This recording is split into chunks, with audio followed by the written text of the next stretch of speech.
Marlène et Jean-Claude sommes très heureux de te présenter une émission très spéciale afin de comprendre les faits d'actualité. Merci pour ta fidélité. Merci une fois de plus de nous recevoir à ton domicile afin de continuer à grandir spirituellement. Je remercie l'Éternel, le Créateur des cieux et de la terre, qui un jour m'a sélectionné afin de te présenter la vérité.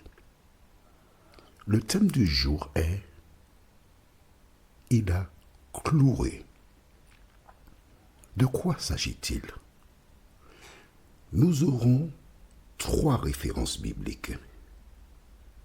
La première se trouve au livre de Colossiens, chapitre 2, versets 14 et 15. Ensuite, nous aurons Jean, chapitre 1er, verset 29. Et le clou, Hébreux 9, verset 22. Hébreux chapitre 9, verset 22. Avant d'aborder ce thème, recherchons la présence de l'Éternel. Avant de prier, je voudrais te faire une déclaration solennelle, qui que tu sois. Je veux que tu saches que je t'aime. Je ne t'ai pas encore rencontré,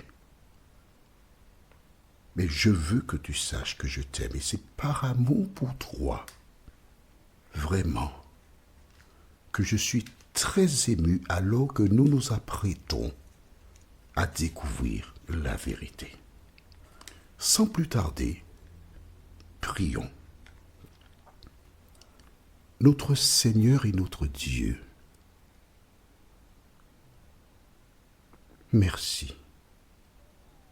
Merci pour toutes les questions que je reçois.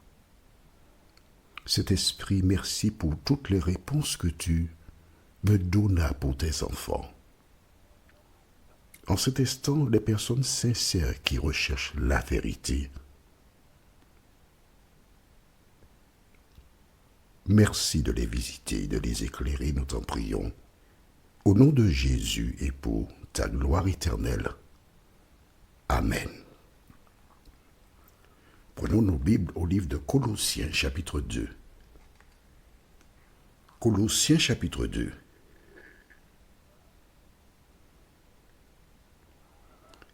Afin de bien comprendre la référence du jour, nous lirons à partir du verset 13. Colossiens, chapitre 2, à partir du verset 13, déclare « Vous qui étiez morts par vos offenses et par l'incirconcision de votre cœur. Il vous a rendu à la vie avec lui, en nous faisant grâce pour toutes nos offenses.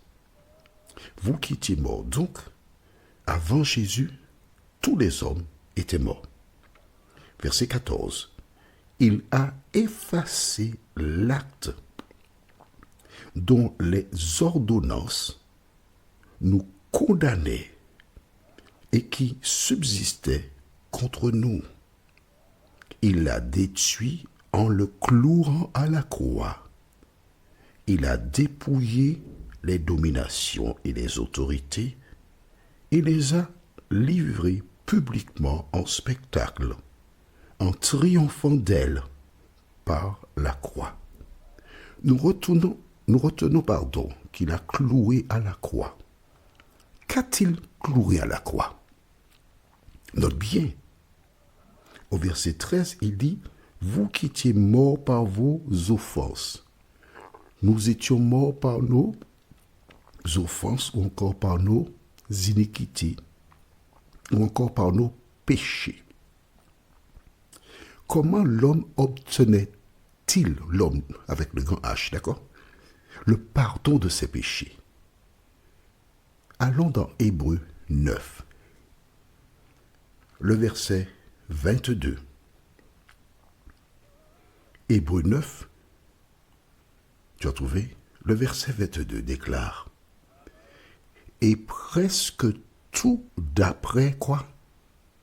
La loi est purifié avec du sang, et sans effusion de sang, il n'y a pas de pardon. Est-ce que tu as noté ce que dit la Bible? Et presque tout d'après la loi. C'est défini, la loi est purifié avec du sang, et sans effusion de sang, il n'y a pas de pardon. En clair, avant la venue de Jésus, on devait immoler des animaux pour obtenir quoi? Le pardon des péchés. Et la Bible dit clairement ici dans Hébreux 9, verset 22, je relis pour toi, et presque tout d'après la loi. De quelle loi s'agit-il? Nous voyons la loi, mais il y avait plusieurs lois.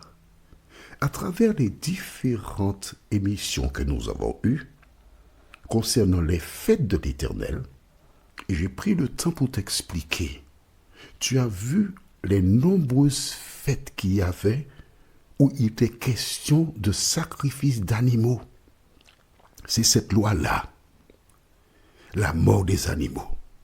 Et c'est pourquoi quand Jésus, sur la croix, aux alentours de 3 heures, 15 heures, rendit le souffle de vie, le voile du temple s'est déchiré depuis le haut jusqu'en bas. C'était la fin de la loi cérémonielle, la loi qui exigeait que l'on puisse immoler des animaux pour obtenir le pardon des péchés. Depuis, selon la Bible, la première preuve, le sacrifice d'Abel qui offrit un animal, puis ensuite Abraham, Noé avant, Abraham, et ensuite le peuple d'Israël, ils ont fait ça toute leur vie. Mais à la mort de Jésus, c'était terminé. Pourquoi? Dans Jean chapitre 1er, verset 29, la Bible déclare: le lendemain, il vit Jésus venant à lui et dit: voici l'agneau de Dieu qui ôte le péché du monde. Donc, l'agneau de Dieu, Jésus, a remplacé le sacrifice des animaux. Nous allons à nouveau relire dans Colossiens chapitre 2 et nous lisons le verset 14. Il a effacé l'acte dont les ordonnances nous condamnaient et qui subsistait contre nous, et il l'a détruit en le clouant à la croix. Il a dépouillé les dominations et les autorités et les a livrées publiquement en spectacle, en triomphant d'elles par la croix.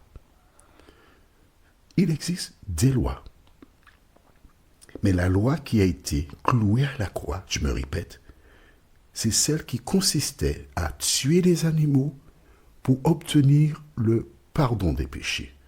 Et tu as bien vu, il a été dit dans le livre d'Hébreux 9, verset 22, et selon la loi, il n'y a point de pardon sans effusion de sang. Il faut qu'il y ait mort d'un animal pour obtenir le pardon. Ceci ne se trouve pas dans la loi des 10 commandements. À aucun moment on parle de sacrifice d'animaux dans la loi morale. Il existait des lois, la loi cérémonielle et aussi la loi morale. Notre prochaine étude s'intitule les 2 boucles. Lévitique 16, les 2 boucs animaux. Lévitique 16, les versets 1 à 5. Les 2 boucs. Lévitique chapitre 16, les versets 1 à 5. Prions. Notre Seigneur, notre Dieu, merci pour la parole. Merci parce que le même auteur, en l'occurrence Paul, déclare dans Colossiens 2 que Jésus a cloué à la croix la loi, l'acte qui nous condamnait. Seigneur, dans Hébreux 9, verset 22, nous avons découvert que sans effusion de sang, qu'il n'y a point de pardon. La loi morale ne condamne pas l'homme, mais elle renseigne sur les conséquences de ses actes. Mais la loi cérémonielle, c'est celle qui consistait à tuer les animaux pour obtenir le pardon des péchés. Merci Seigneur d'avoir cloué à la croix cette loi et continue de nous éclairer au nom de Jésus pour ta gloire éternelle. Amen. Que l'Éternel continue de te bénir, qu'il te garde et il me tarde de te retrouver. Nous sommes parvenus au terme de notre réflexion. Si d'aventure tu as une question, il te suffit d'envoyer un message par le biais de WhatsApp au numéro suivant, plus 596 696 88 93 93. Et alors Jean-Claude, moi, je me ferai un réel plaisir de répondre à ta question.